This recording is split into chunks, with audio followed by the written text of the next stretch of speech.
결혼한 지 50년이 된 부부가 금혼식을 올리게 되었습니다. 동갑이에요. 그래서 둘 다 70세 되는 날이 결혼한 지 또 50년 되는 금혼식이었습니다.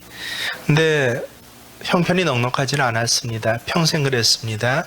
특별히 잔치나 파티를 못하고 조촐하게 둘이 그냥 서로 수고했다고 축하하고 있는데 한 천사가 방문을 했습니다.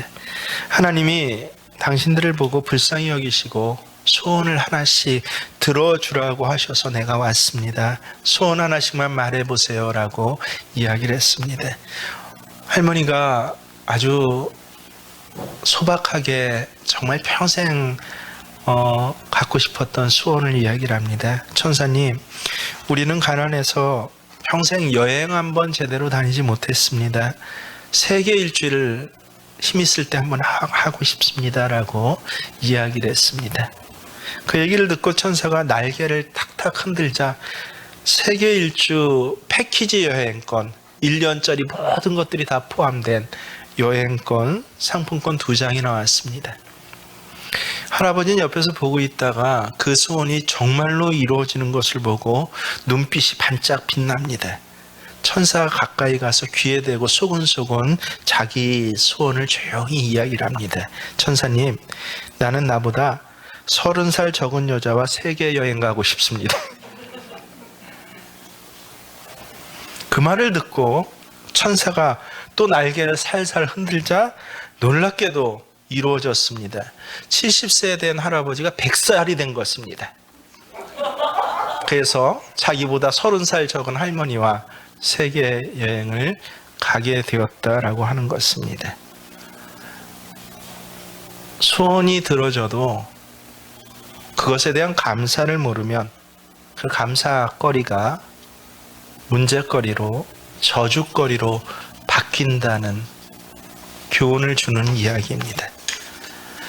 일본의 우치무라 간조라는 신학자는 하나님께서 인간을 정말 저주하시고 심판하실 때는요, 질병과 고통, 실패와 아픔으로 저주하지 아니하시고 감사할 줄 모르는 거친 심령으로 저주하신다라고 했습니다. 말세가 되면 사람들의 심령이 무뎌져서 하나님 앞에 어떤 태도들이 나타나는데 대표적인 게 뭐예요? 감사할 줄 모르고 영광도 돌리지 못하고 허망하고 미련한 것에 마음이 어두워진다라고 그렇게 로마서 1장에 아주 분명히 나와 있습니다. 실제로 여러분 성경, 특별히 신약 성경에 감사라는 단어가 몇 번이나 나온지 아십니까? 총 한번 시간이 있으시고 은혜 받고 싶으신 분은 세어보세요. 63절이 신약 성경에 감사라는 단어가 나옵니다. 근데 우리가 기억해야 할 것은요, 마태, 마가, 누가, 요한복음에 이 복음서에는 감사라는 단어가 11절밖에 안 나온다는 거예요. 63절 중에서. 신약성의 절반 두께를 차지하고 있는데 근데 감사라는 단어는 6분의 1도 안 나온다는 것입니다. 근데 그 11절도 하나하나 찾아서 읽어보면 기가 막힙니다. 이 마태, 마가, 누가, 요한복음은 예수님의 생애, 예수님이 하신 말씀, 또 예수님 공생애 기간에 일어난 사건들을 기록하고 있지 않습니까? 거기에 이 11번 딱 감사에 대해서 11절이 나오는데 그 모든 감사에 대한 말이 예수님의 기도이거나 예수님이 비유로 말씀하실 때 그때 사용한, 그러니까 비유로 말씀하시면서 사용한 예수님의 언어이지 사람이 감사했다라는 말을, 사람의 행동과 또 어떤 사람이 예수님께 감사했다라고 하는 말로 나오는 감사는 오늘 성경에 딱 한 번밖에 없어요. 누가복음 17장 오늘 말씀입니다. 16절 한 절, 그것도 유대인도 아니라 이방인과 같이 여겨지던 사마리아 사람이 예수님께 감사했다는 딱 한 절입니다. 무엇을 뜻합니까? 예수님 시대에는요, 감사라는 단어가 실종되었던 시대였다라고 하는 것입니다. 예수님 시대는 굉장히 어려운 시대였습니다. 요새 우리가 세계적인 위기를 당하면서 국내에서 여러 어려운 일들이 참 많이 일어나지 않습니까? 근데 그것보다 몇 배 더 어려운 시대였습니다. 그래서 이 어려운 시대에는 하나님에 대한 믿음을 지키는 것만 해도 참 잘하는 것이야, 대단한 것이야 라고 그렇게 여겨지곤 했습니다. 오늘 본문에 나오는 예수님의 말씀을 가만히 들어보면요, 그래서 이렇게 어려운 사람들에게, 어렵게 믿음 하나 꼭 붙들고 사는 사람들에게, 그래서 예수님은 직접 감사해라 라고 명령하시지 않았습니다. 돌아와서 감사해야 된다라고 그렇게 가르치시지도 않았습니다. 예수님을 하나님의 아들이라고 믿는 믿음 하나 가진 것도 훌륭하다라고 오히려 그렇게 생각하십니다. 오늘 본문에 나오는 10명의 나병 환자도 그랬습니다. 우리가 잘 알다시피 이들은 모두 예수님께 고침을 받았습니다. 그리고 이들이 고침을 받는 과정을 가만히 세세히 들여다보세요. 나병 환자였지만 또 우리의 기대치에는 못 미쳤지만 꽤 괜찮은 사람들이었습니다. 그들은 모두 꽃 같은 병에 걸려 있었고 꽃같이 비참한 상황에 처하여서 함께 지내고 있었어요. 유대인 사마리아 사람이 병 걸렸어도 적대시하기 쉬운데, 근데 같은 병 걸려서 서로 의지하면서 지날 정도로 그렇게 인격적으로도 꽤 괜찮은 사람이었다라고 생각하시게 됩니다. 그들은 모두 그런 가운데서도 예수님에 대한 소문을 들어서 알고 있었습니다. 야, 예수님이라면 우리 나병도 고쳐주실 수 있을 것이야 라는 기대도 가졌습니다. 드디어 예수님이 그들의 근처를 지나가신다라는 소식을 듣자 거기 미리 나와서 저 멀리 예수님이 보일 때 나병 환자이기 때문에 가까이 가지 못해서 멀리서 들릴 수 있도록 큰 목소리로 그렇게 소리를 지릅니다. 뭐라고 합니까? 오늘 말씀 그대로 하면요, 예수 선생님이여 우리를 불쌍히 여기소서 간구합니다.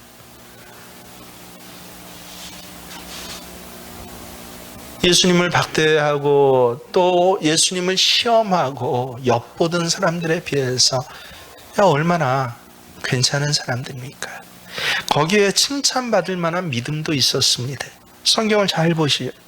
그들이 외침을 듣고 예수님께서 뭐라고 하십니까?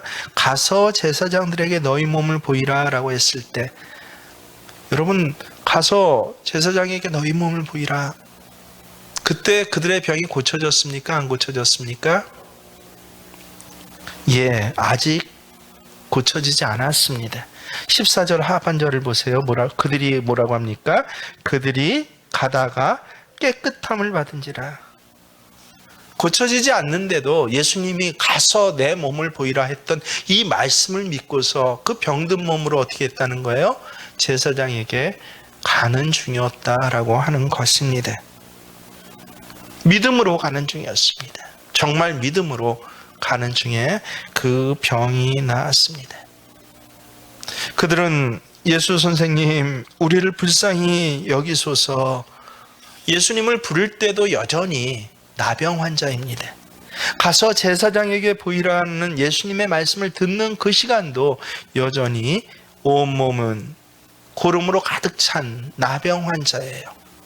그런데도 예수님의 말씀 하나 믿고서 그 고름 가득 찬 병든 몸을 가지고 그것도 거룩한 예루살렘의 제사장에게 깨끗해졌다라고 하는 것을 확인하러 가는 것입니다. 믿고 순종하여 길을 가다가 깨끗함을 받은지라. 고쳐져서 간 것이 아니라 믿음을 가지고 가다가 고쳐진 것입니다. 여러분, 이 정도면 괜찮다는 말로는 표현되지 않고 아주 훌륭한 믿음 아닙니까? 여기까지는 10사람 모두가 차이가 없습니다. 그러면 오늘 왜 9사람과 한 사람이 대비됩니까?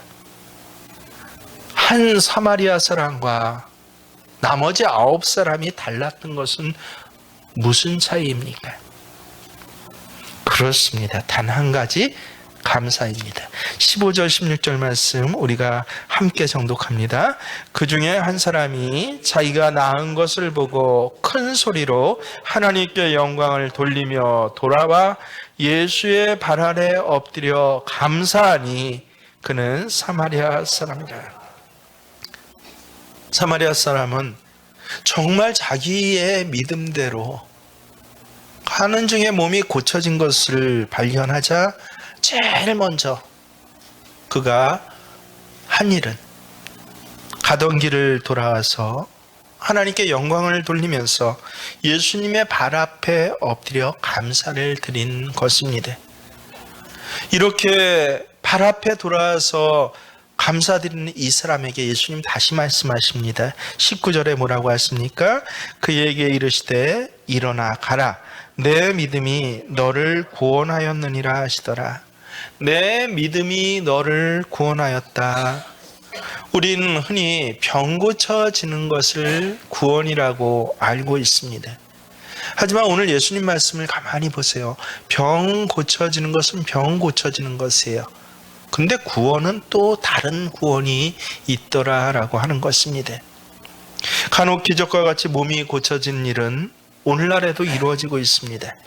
그러나 몸이 고쳐지는 것, 소원이 이루어지는 것, 문제가 해결된 것과 구원받은 것은 다른 문제다라고 하는 것입니다.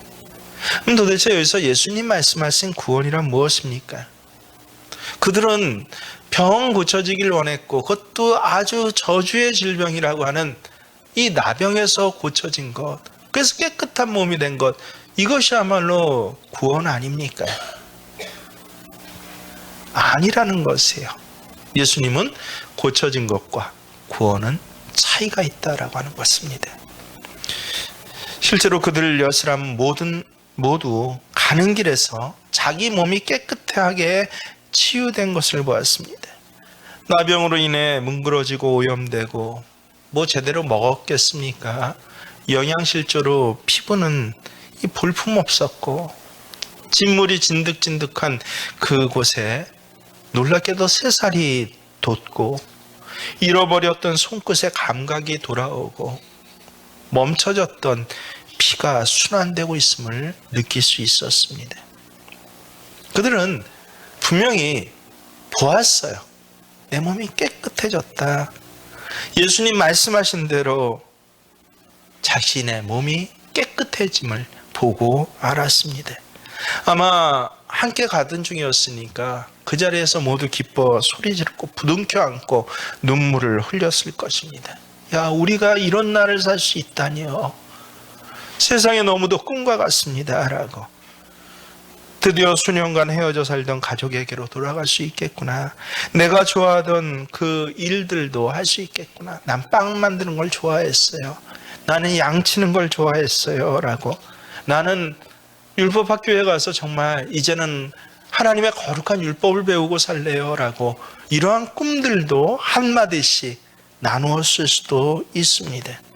1분 1초라도 빨리 제사장에게 검사를 받고 야, 이 사람은 병 없음 하고 확인증을 도장 꽝 찍는 순간 이 지긋지긋한 나병을 벗어날 수 있다라고 오히려 그 발걸음을 빨리 재촉해 했습니다. 근데 여러분, 문제는 무엇입니까? 이들은 자신의 몸이 깨끗해진 건 보면서도 보지 못하는 것이 있었습니다. 바로 나병을 고쳐주신 예수님을 보지 못했던 것입니다. 실패했어요. 은혜를 깨닫지 못했습니다. 깨끗해진 상처는 보았지만 정말 예수님을 보지 못했어요. 무슨 소리예요? 그들은 예수 선생이요. 야, 병 고쳐지는 신기한 사람이다. 야, 마음도 참 넓어서 눈앞에 불쌍한 사람이 울면서 매달리면 혹은 돌 맞아 죽을 것 같은 그 여인들조차 불쌍히 여기셔서 구해주시고 돌 안 맞게 하시는 분이니 나병 환자인 저주받은 우리조차 고쳐주실 만한 그런 능력 있는 사람이야 라고 바로 이 자리까지 예수님은 그렇게 알았어요. 예수님은 보긴 보았는데 뭐로 봤습니까? 예수 선생이요. 그들이 예수님을 예수 선생으로 볼 때 그들의 몸은 병든 몸이었습니다. 자, 중요한 것입니다. 이제 그들의 몸은 깨끗해졌습니다. 근데 예수님은 여지껏 누구로 보고 있습니까? 예수 선생이에요. 정말 고마운 사람이죠. 세상에 어떻게 이런 호의를 나한테 베푼단 말입니까? 평생 그누가 이런 은혜와 동정을, 이런 좋고 착한 일을 나한테 해줄 사람이 어디 있단 말입니까? 정말 예수 선생은 너무 고마운 사람이다. 근데 너무 고맙긴 하지만 그걸 표현할 만한 의지는 없었습니다. 머릿속으로는 감사해야 한다는 생각은 있었지만 아니요, 그들의 발은 오히려 더 빨리 예수님 계신 곳과 반대인 예루살렘으로 달려가고 있었습니다. 감사는 했지만 모두 서둘러 자기의 꿈, 자기의 할 일 찾기가 바빴던 것입니다.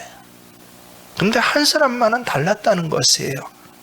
그는 심지어 사마리아 사람이었습니다. 유대인들이 짐승 취급을 하던 혼혈 사마리아 사람이에요. 세상에서 가장 천대받던 사람인데 근데 이 사람만은 감사를 표현하기 위해 돌아왔습니다.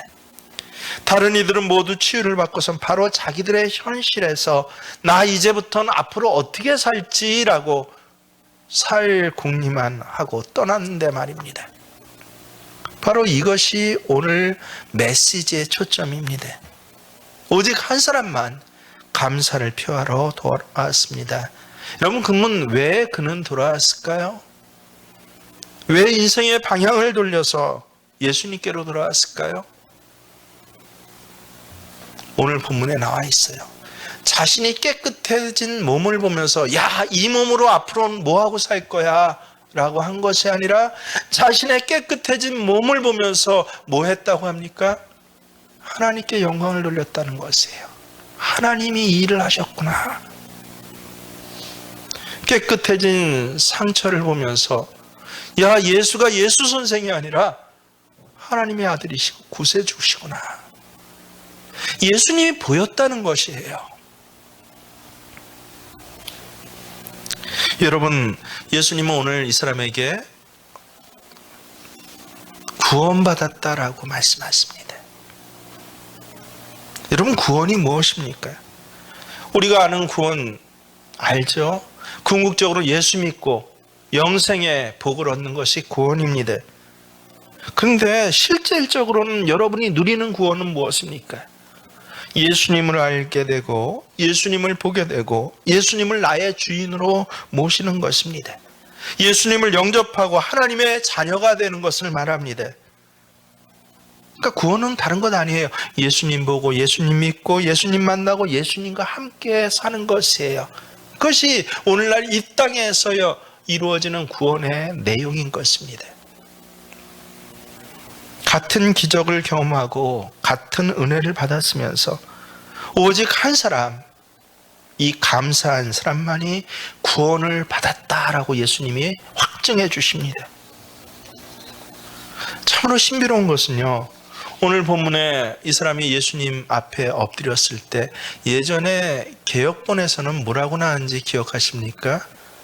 그가 엎드려 예수께 살해했다라고 그렇게 번역을 해놨습니다.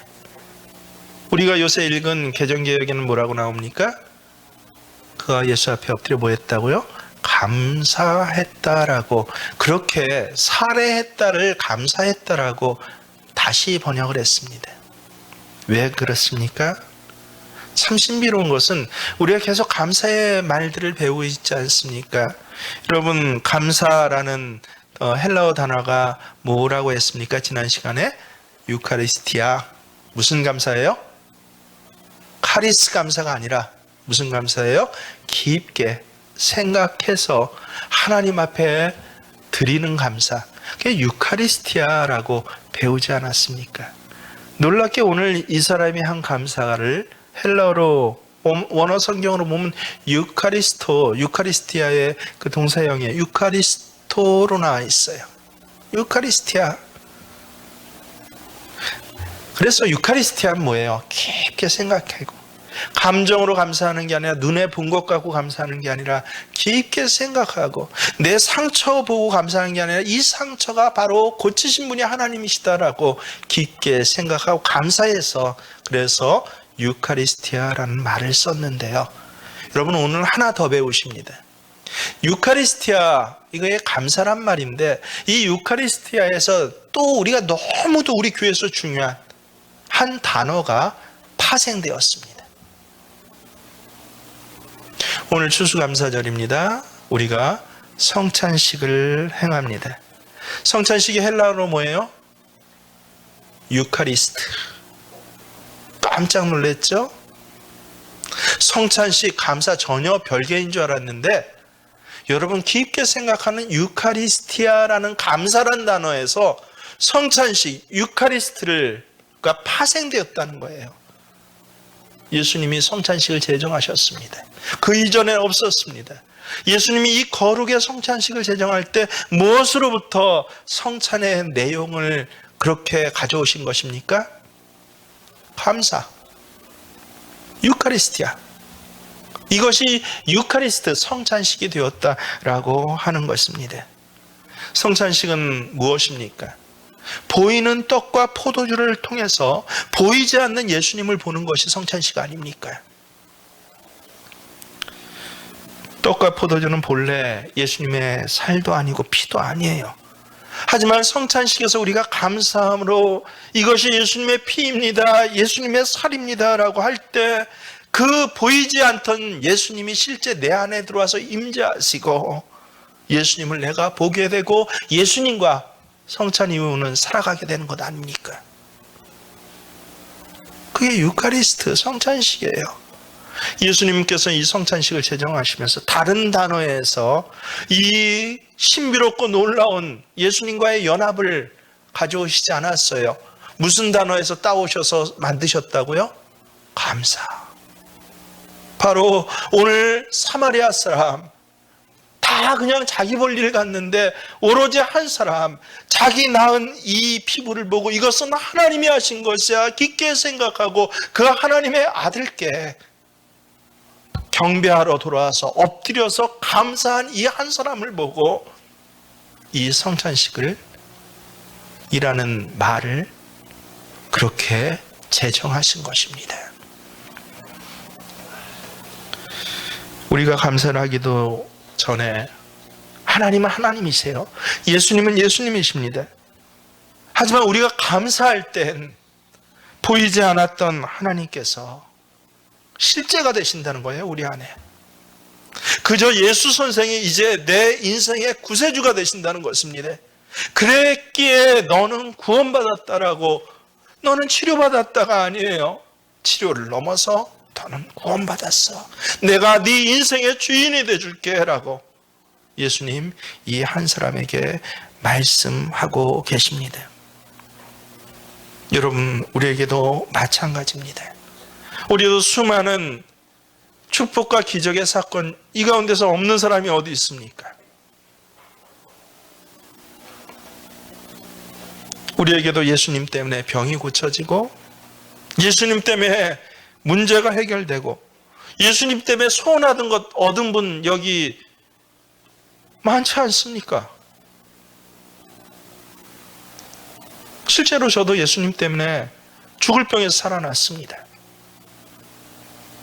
예수님 때문에 죽을 사고 가운데서 살아난 것이 몇 번인지를 모릅니다. 여러분은 어떻습니까?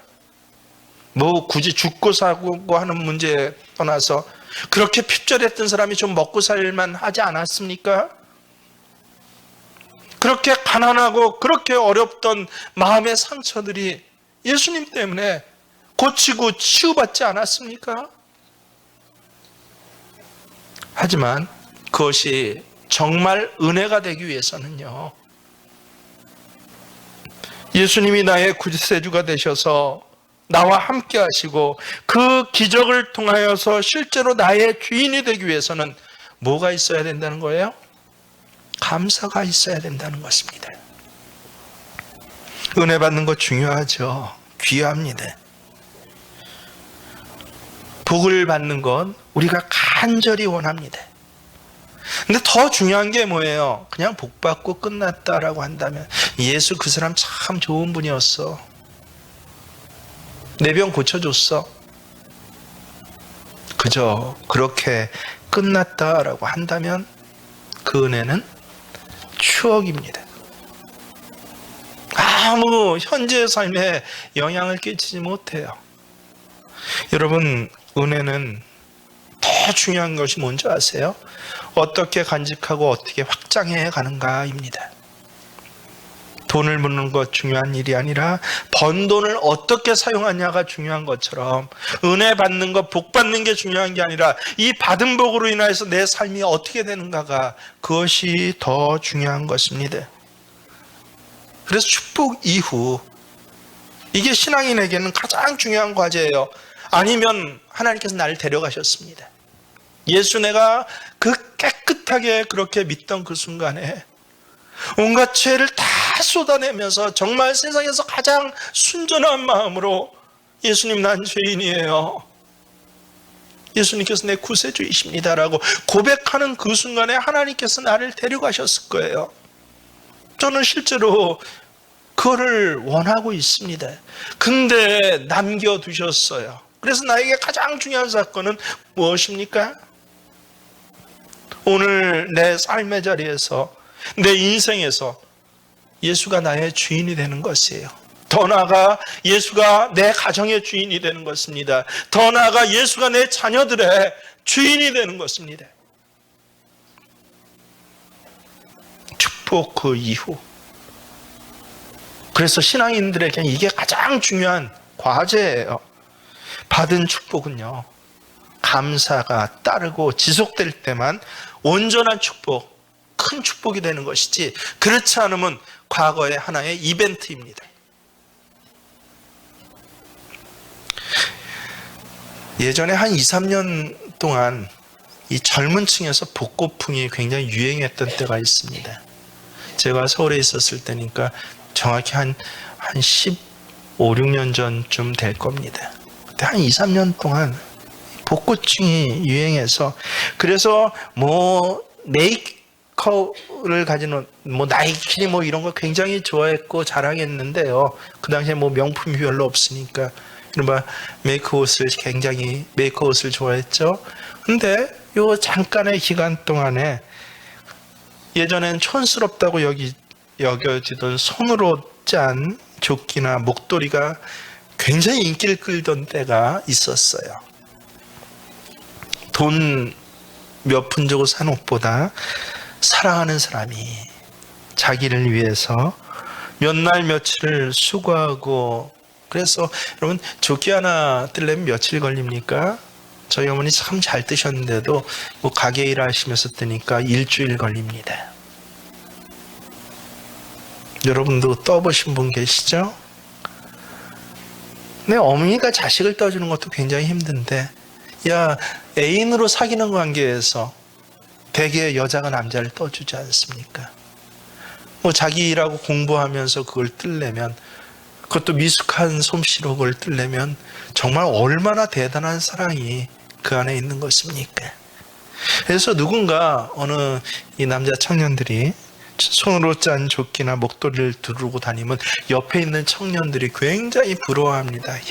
지극한 사랑을 받고 있구나 라고요. 근데 어느 날 청년의 예배 때 늘 우리 1시간 전에 다 모여서 미리 교제 나누고 하는 것이 보통이거든요. 근데 이 한 청년이 손으로 짠 목도리를 두르고 들어온 것이에요.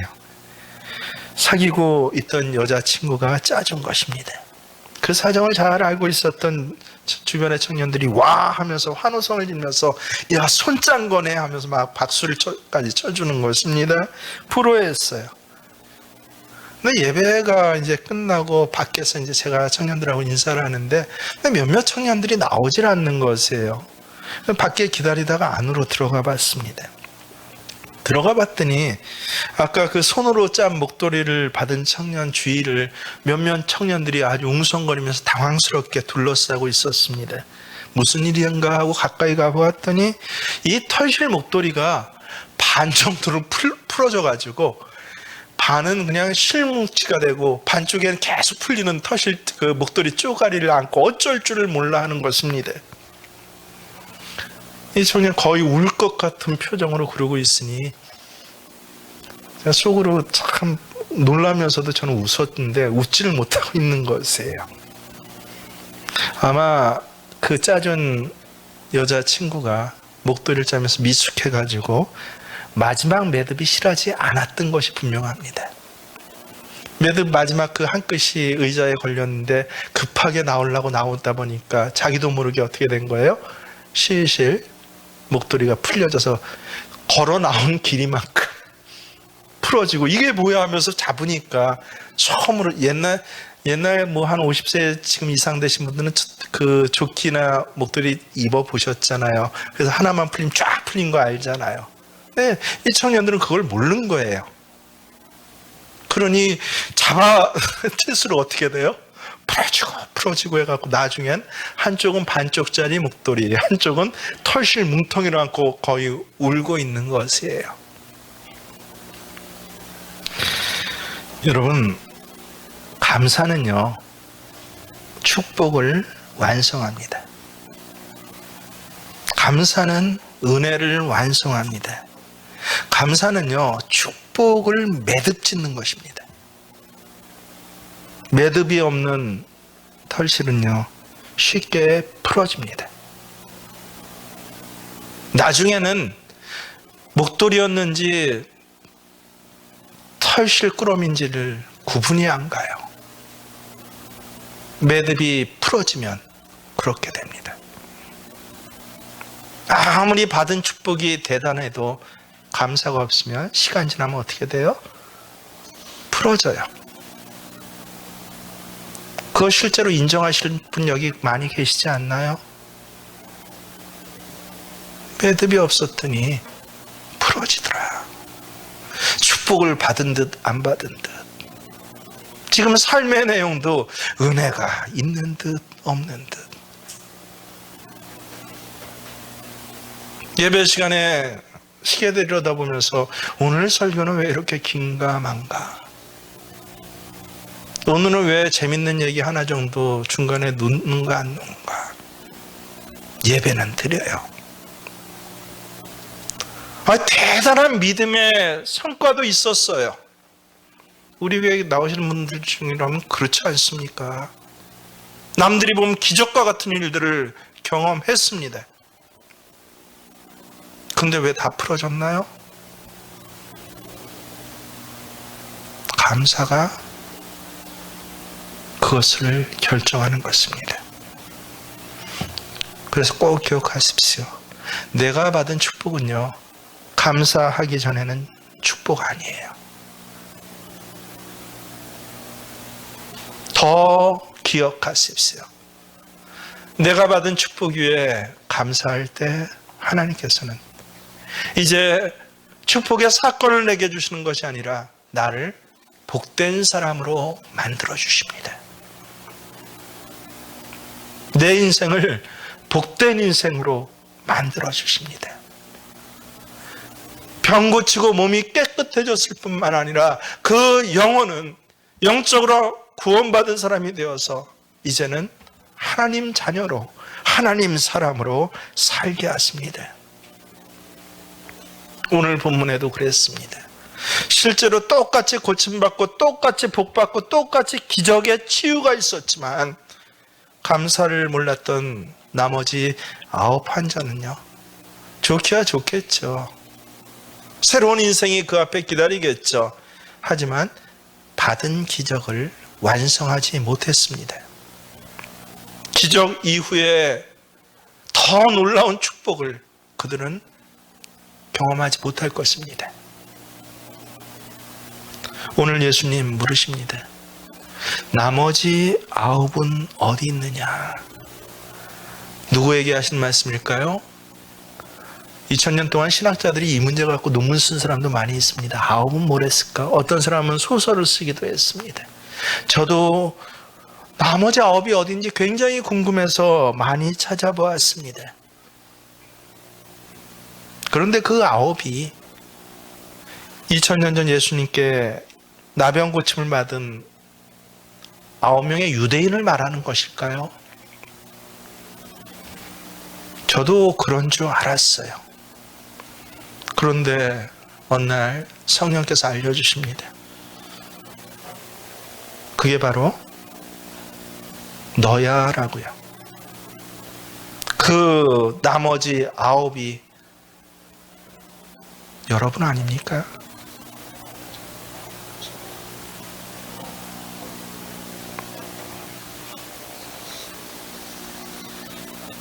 받은 은혜 많았는데 그 9이 어디 갔습니까?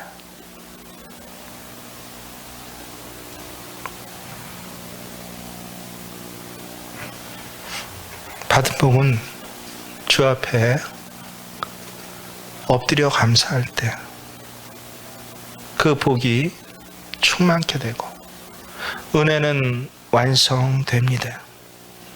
받은 복이 주 앞에 엎드려 있는 그 자리에서야 구원의 역사로 더 크게 이루어지는 것입니다. 여러분 그동안 얼마나 감사하셨습니까? 여러분 사마리아 한 사람입니까? 어디 갔지 하고 예수님이 찾는 9사람입니까? 오늘 말씀을 통해 나 받은 은혜를 그리고 더 크게 받을 은혜를 감사의 매듭으로 꽉 붙들어 매셔서 더 큰 은혜의 날들, 더 놀라운 기적의 날들을 살아가시는 저와 여러분 되시길 주의 이름으로 축원합니다. 우리 함께 기도합니다.